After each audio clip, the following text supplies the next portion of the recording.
Hey, it's Maz here. This is sort of a primer or a primer, depending on where you're from and how you speak, uh, into psychedelic music, psychedelic artwork, psychedelic, psychedelic literature, the history of psychedelia. Now, I can't go into the whole thing, and I can't really have you experience this.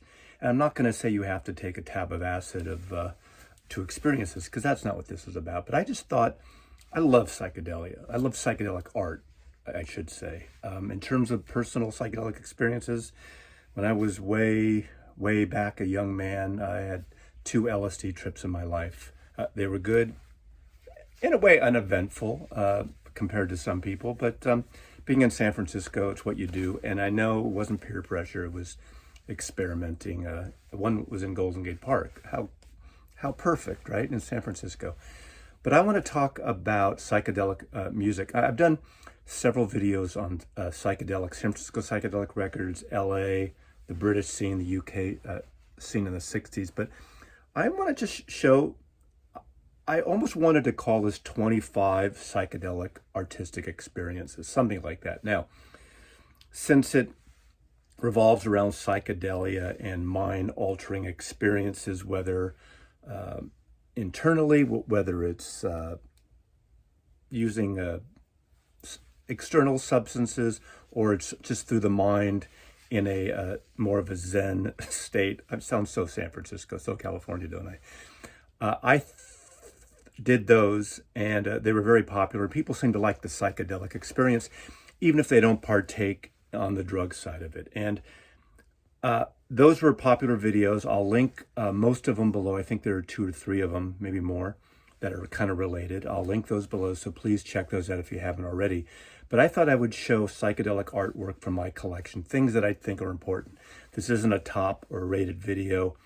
No particular order, except I want to start out with this, the Psychedelic Experience. This was a record recorded based on a book written by Timothy Leary, Ralph Metzner, and Richard Alpert in 1964. And they did an LP version of it for Broadside Records. This is a reissue of it. It talks about the experience. You know, the whole Timothy Leary is sort of, in a way, the godfather of LSD and mind-altering experiences. And that's a story for another place, another video. Seek it out. It's really interesting and fascinating if you're into this. It became, in a way, a culture. Is a drug culture a good idea? It's something. There's so many bad drugs out there and bad experiences that I'm not condoning any of that in this video. I'm just talking about the experience, in some ways how it affected artists, and that's why you'll see what I show here. But this is an interesting take on it, the psychedelic experience. It's you have to be in the mood for this, but it's an education, definitely. Now, I kind of got inspired to do this video because I just received this CD box set. This is called Think I'm Going Weird, Original Artifacts of the British Psychedelic Scene, 1966 to 1968. It has a wide variety of psychedelic, crossover psychedelic folk, psychedelic rock bands and songs from that era in the UK. Illustrated beautifully.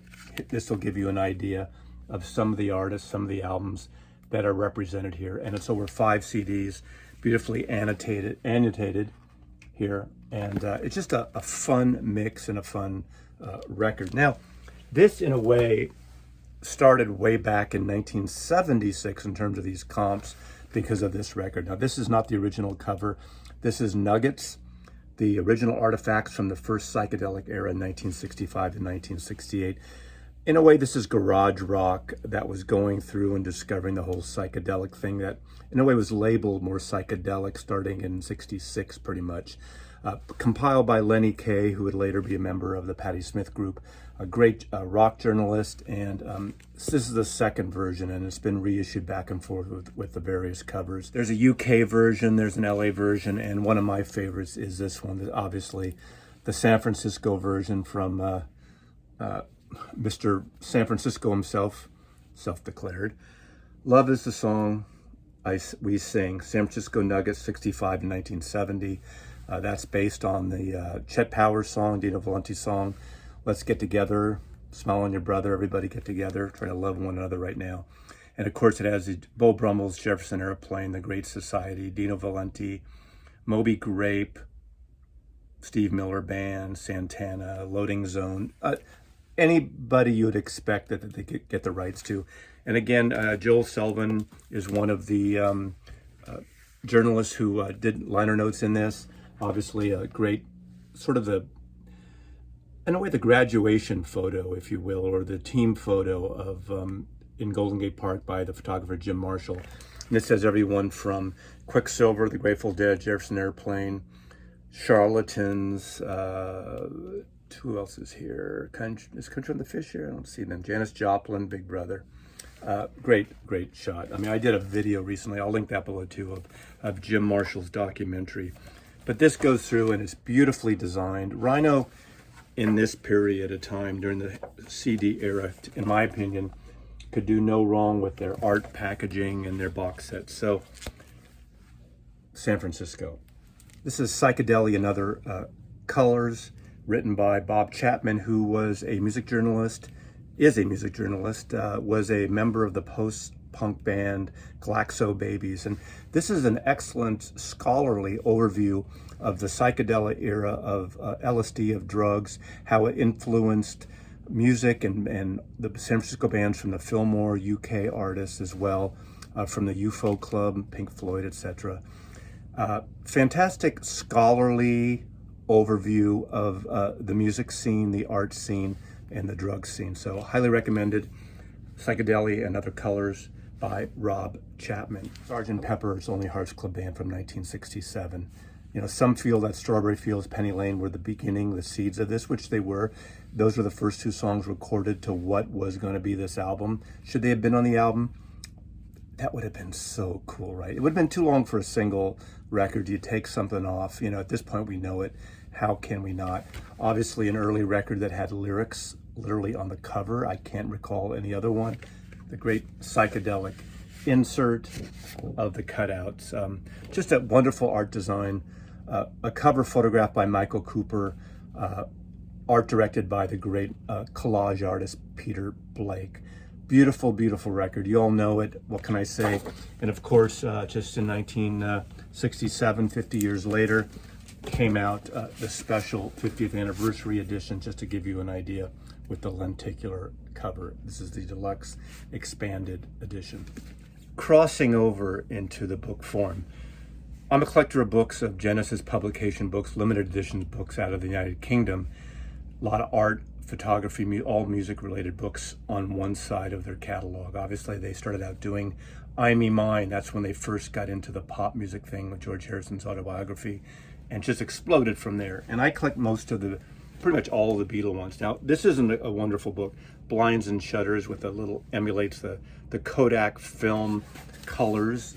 Michael Cooper, the photographer who did Sgt. Pepper, he did the Rolling Stones, copied himself basically several months later into the Rolling Stones' Satanic Majesty's Request. This has a lot of the outtakes as they were building the set, as Peter Blake art directed and built this set, which cost, I think, about $5,000 in the day, which was a lot for a record cover at that time. Beautifully photographed, and obviously it became extremely iconic over the years. Some more images.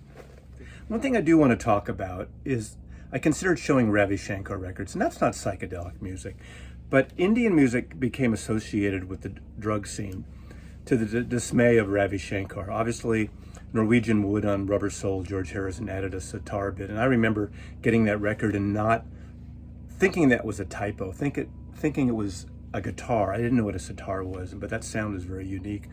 And of course, we know he used it subsequently on other albums, culminating in a way of, to me, one of the greatest masterpieces, going back to Sgt. Pepper or Within You, Without You, with all these great Indian musicians. It got me into Ravi Shankar.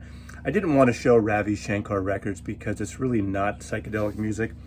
This is not either, but this is more of a campy thing, and probably I should have been more serious with this, but fuck, if you're going to talk about LSD and drugs and rock music and the art and just the intensity of what it can be. And I'm going to show this record.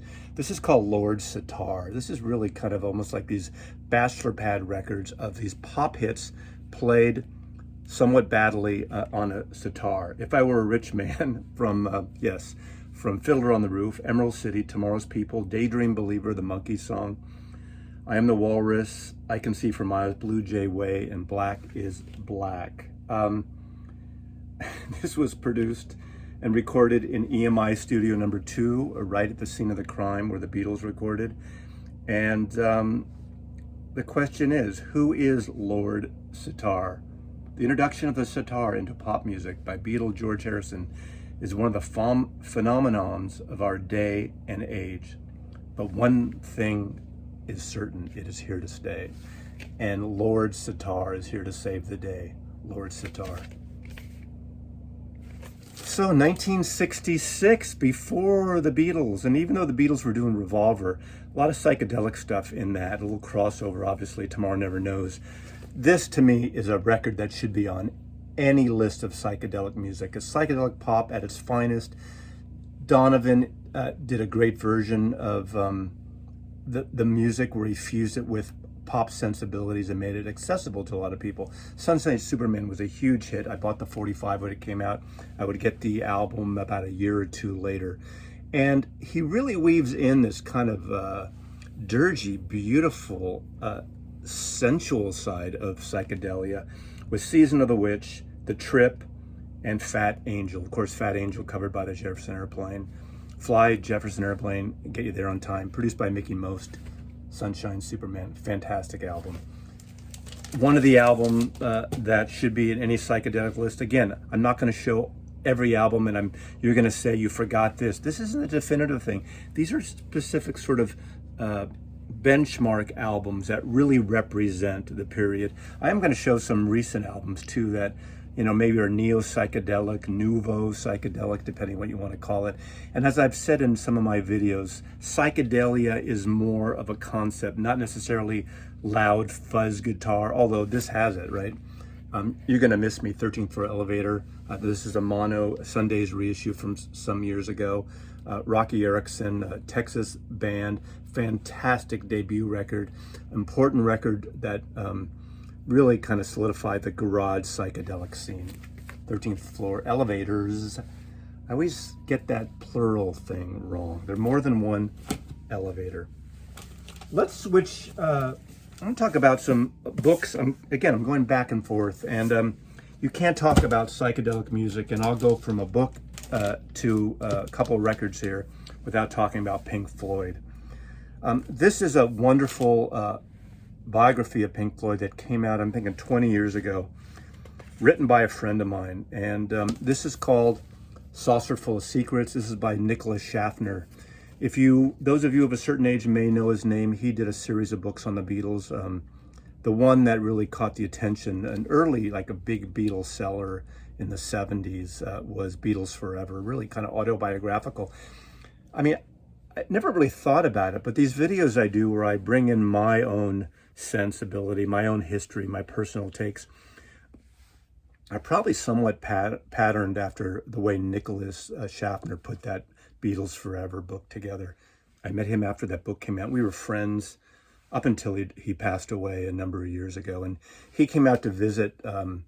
He was in San Francisco for a week at one point, and we drove around the Haight, and we went to the Beat Generation sites in North Beach. And this book had just come out, and we were talking about it. The Pink Floyd Odyssey, Saucer Full of Secrets, one of the best, I think, biographies, I'm a little biased, obviously, of Pink Floyd, Saucer Full of Secrets, Nicholas Schaffner.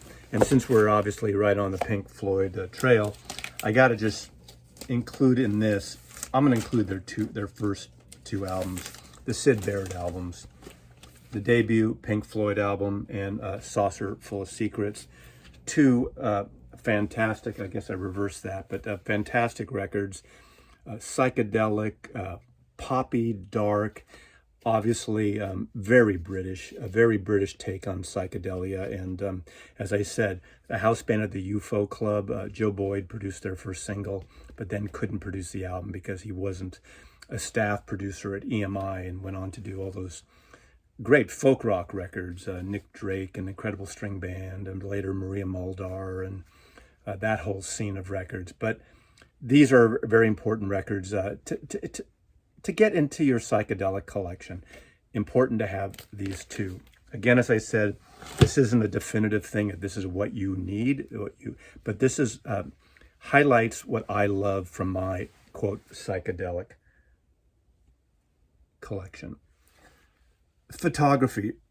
The art of photography really kind of started thriving in the 1970s. Obviously, photography's been around for over 100 years plus, daguerreotypes, tintypes, and so on and so on. But in terms of the modern art museums, and the art museums really taking it seriously as an art form to include in permanent collections, San Francisco, MoMA, Sandra Phillips, the curator of photography, was one of the first major museums to really dive in. Obviously,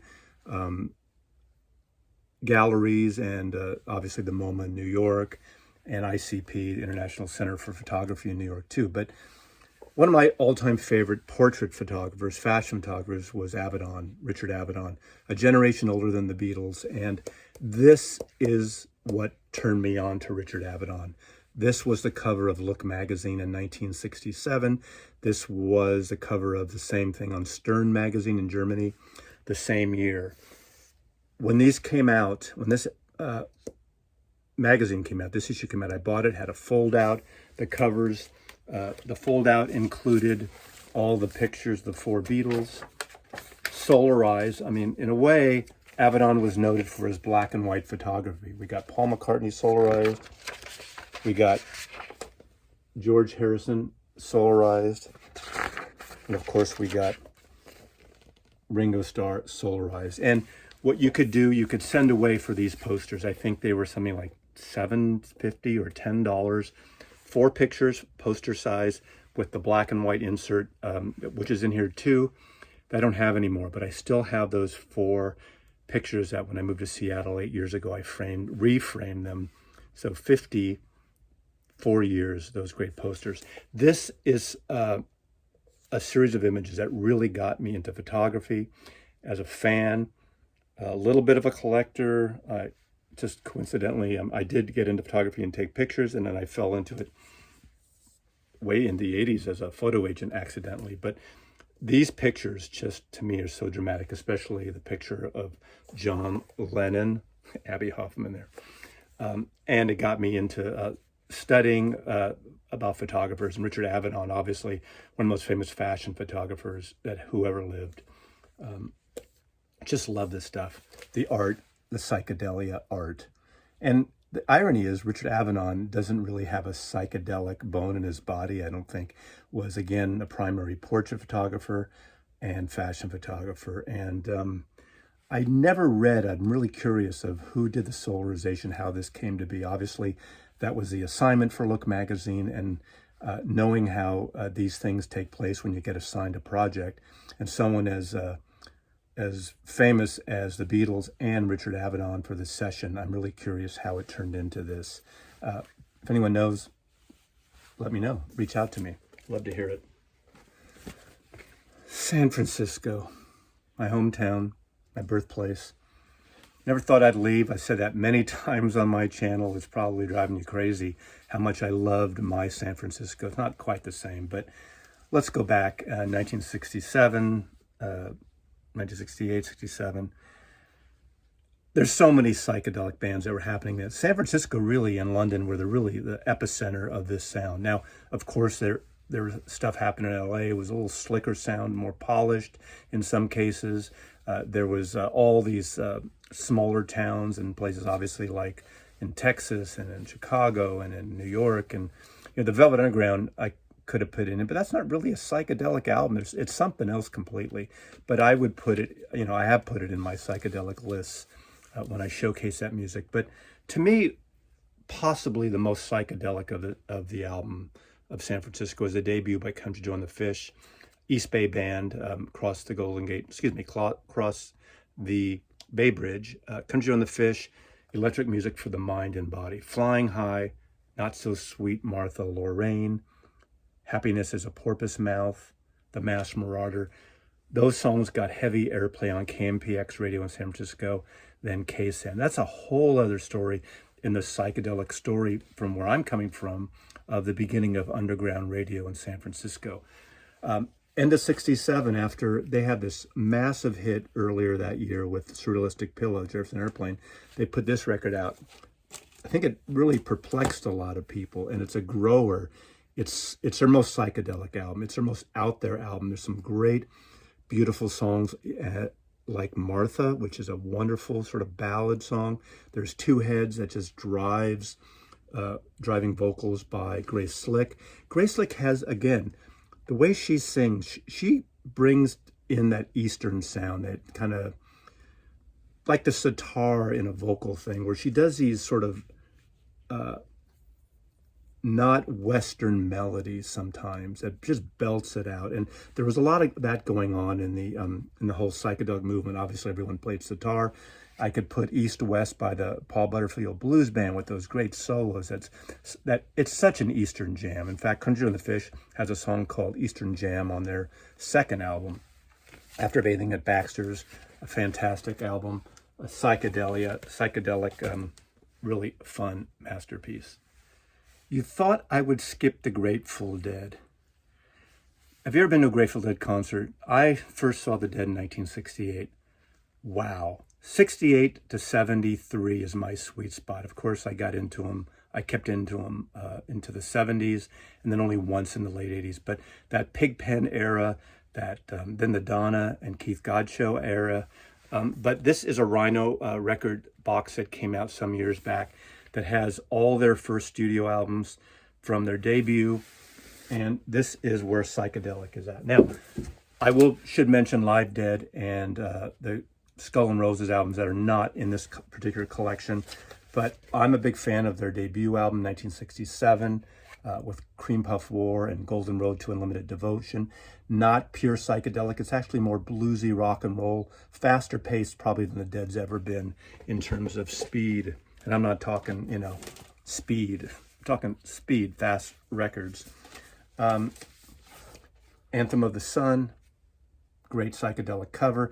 I'm going to get into poster art in this video too, in the handbills from my collection.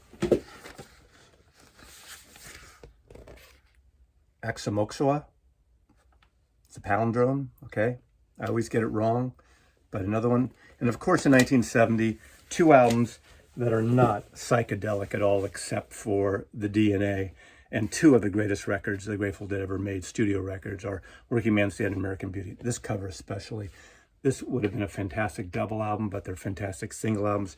Again, not specifically psychedelic, but for the sake of this box set, I wanted to represent the Grateful Dead, and I think this is a great, great box. And there's a great CD box that has all the Warner Brothers stuff, including those live albums. And I think it's out of print. Highly recommend it.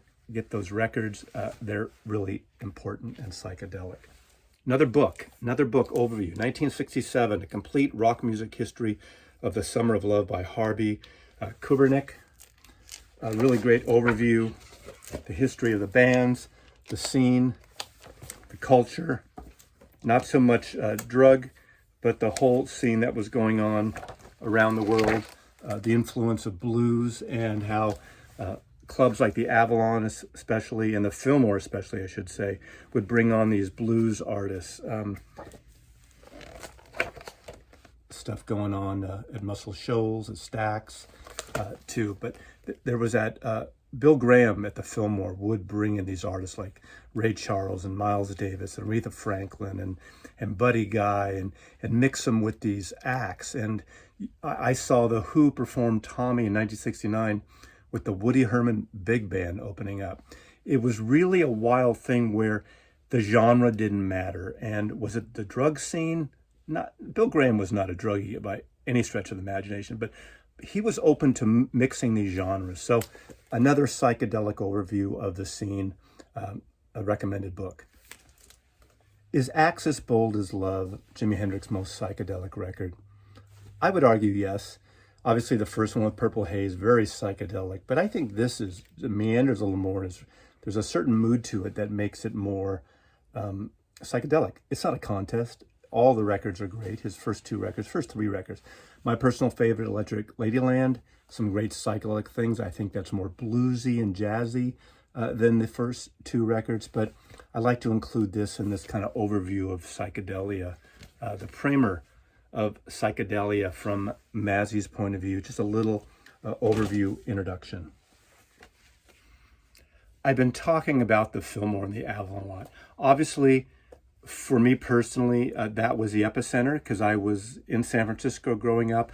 I'd go see these bands in Golden Gate Park. I was a little young, so I never went to the Avalon in its original incarnation. I went to the Fillmore. I went to Winterland. I went to Friends and Relations and Family Dog out on the Great Highway, and then clubs many times after that. But these are two books. I want to talk the poster art. I am a huge fan of psychedelic artwork. As you can see with those Richard Avedon Beatle covers, the covers of many of these records. This is the art of the Fillmore. This is the entire poster series that Bill Graham commissioned for his club. And this is the art of rock that goes beyond just the Fillmore, the Avalon, the punk scene, independent scenes, other clubs around the country, around the world. It's an important volume. This is by Abbeville Press, one of the big art press books. And there is a small, easier to carry version of this. The thing about these artists, I'm going to show you a selection of my handbills because I got on the mailing list of the Avalon, the Fillmore, before I was going to the shows just to get these posters. Some of these handbills I'd pick up at the record stores and bookstores and the head shops that I'd go in and grab them. But it includes these great artists like Wes Wilson, Bonnie McLean, Stanley Mouse, Alton Kelly, Rick Riffin, Lee Conklin, Greg Irons, Randy Tootin, David Byrd, David Singer, who I believe just passed in the last year or two, Norman Orr, and many others. This is my collection of the poster art. Put them in these kind of sort of larger, sports card type sleeves. Won't go through everything, but I'll give you an idea. These, they would hand out full-size posters at the end of every show. So audience members would get posters most of the time. I think they have, obviously not everybody would get one, but they're just gorgeous posters. Some influenced by Nouveau style and other earlier artworks like this Art Nouveau. Look at that, Pink Floyd, Lee Michaels, Clear Light. And you look at these, and it's not just the artwork, it's the bills. Mother Earth, Flaming Groovies, Jefferson Airplane, Muddy Waters, Buffalo Springfield, Richie Havens, Sam and Dave, James Cotton, Loading Zone. Another Art Nouveau style with Eric Burton and the Animals, Mother Earth, The Hourglass, that became the Allman Brothers, right? Count Basie and his orchestra, Chuck Berry, Charles Lloyd, the Young Rascals. You're mixing jazz, avant-garde jazz in there, some wild stuff. This kind of gives you a little bit of taste of these wonderful, wonderful posters.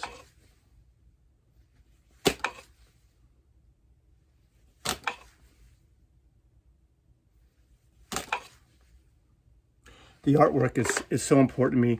And when I think about it, the psychedelic scene in terms of art, music, again, for me, not so much the drugs. I wasn't a big part of that scene, but I was around it. Peripherally, it was everywhere in a way in this scene, but I didn't really partake, so I wasn't immersed in that. But this art scene, orally and visually, really put a stamp on my life. And it kind of got me where I am today, from the work I did in the music business and record business to eventually becoming a photo agent, working with photographers and art and marketing side of it. Obviously, I'm like the business side of it. I'm an artist without a discipline. I am not an artist. I've developed an eye from working with these artists and collecting and following this kind of work, which is really important to me. I wish I could draw like this. I wish I could paint I wish I could create like this. So that's a little sense of the visual side of psychedelia. The Oracle, the Oracle. The Oracle, isn't that from the Matrix, the Oracle? Well, of course, the Oracle goes back way before the Matrix. In a way, the Matrix can be a psychedelic piece of art in a certain way. There's something about it. This is a facsimile edition, bound edition of the San Francisco Oracle. Now, all of you who grew up in cities know that a lot of cities will have local newspapers, free rags that give away. And in 1966, 67, San Francisco and the Bay Area had two major players. Players sound so fucked when you're talking about psychedelia and independent and the hippie movement and the like. In San Francisco, it was the Oracle, and then there was the Berkeley Barb, which was considered a little more raunchy or a little more risque in a way. And hippies and people would walk up and down Haight Street around the Bay Area and sell copies of the Oracle. In a way, you get now the street sheets that are sold. You've had the weeklies in various cities, and all these kind of independent newspapers have died. The Independent Oracle, and this is a copy of the book that I got at the Haight Street Fair, and this copy is signed by Alan Cohen, who was their editor. It is still necessary to let your love shine. Alan Cohen. And they did a certain limited edition of this, Berkeley Press, 1991. But it has reproductions from the Oracle, some of the great artwork, black and white and in color. It was really interesting because I was buying this when I was 13, 14, copies of this that I would kind of sort of hide away because sometimes they were explicit. Speak of the devil there, right? We got Timothy Leary there. But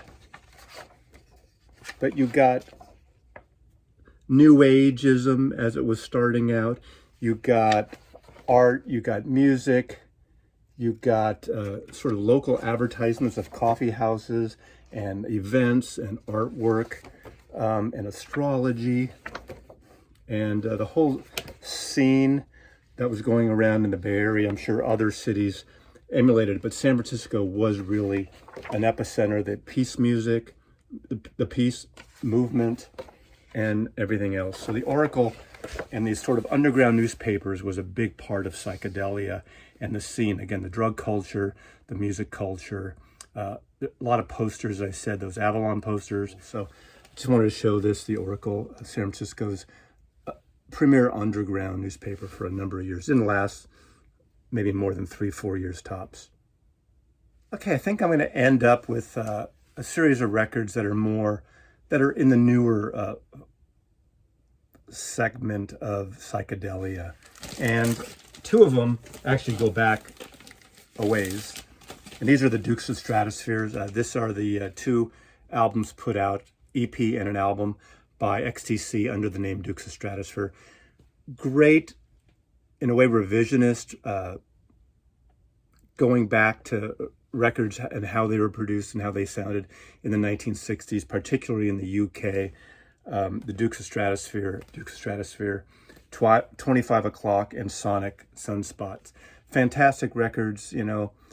Andy Partridge is, in a way, a rock and roll creative genius, almost too good for his own good, but beautiful records. And of course, the great psychedelic artwork on these. I just love these records. These are the reissues that came out in the last 3 years, I believe. And I do have an original UK copies as well. But these are gatefolds. I don't think the originals were gatefolds, as I recall. And then two more that just came out literally in the last 2 years.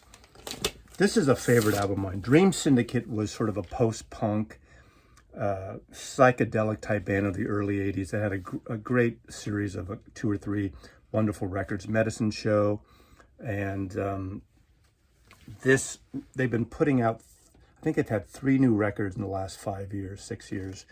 And this one, the Dream Syndicate, The Universe Inside, is extremely wonderfully dirge-like, jammy psychedelic. All the way up to, obviously, the cover art.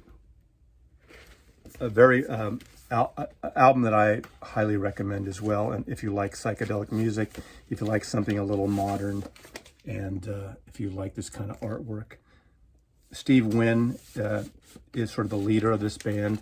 He's done some independent projects over the years, and they kind of reformed like 6 years ago and been touring. So if you have a chance to see them, I did see them twice about 4 years ago. Once at a live KEXP performance, and then at the Tractor Tavern, which is a club here in Seattle. Love this record. And the newest kid on the block, psychedelic for me, is a band that I got turned on to from one of my friends a few years ago called Night Beats. Night Beats, the name came from Night Beat, the Sam Cooke album, and it's called Outlaw R&B. He used to be in Seattle. I believe he's in Portland now. This is a really easily beautiful psychedelic pop record. There's a certain sheen through it that just makes it really kind of easy and beautiful. A few little country sounds maybe, but look at this artwork again. I mean, if you don't think that's sort of cowboy psychedelia, I don't know what else is. Beautiful cover, beautiful artwork. In this case, it goes down to the interior, this great psychedelic interior. This is in my top 3 to 5 albums for 2021. And again, it's called Night Beats is the band, Outlaw R&B is the album. Psychedelia. It keeps coming. There's always psychedelic revivals. We could talk about the psychedelic furs. We could talk about that psychedelic movement, like Echo and the Bunnymen have a psychedelic feel to it. There's so many areas I could have gone, but I really wanted to showcase the book, the artwork, the posters, and the music, and end up with something relatively new, just to kind of, psychedelia is alive and well on the stereo. Mazzy loves you.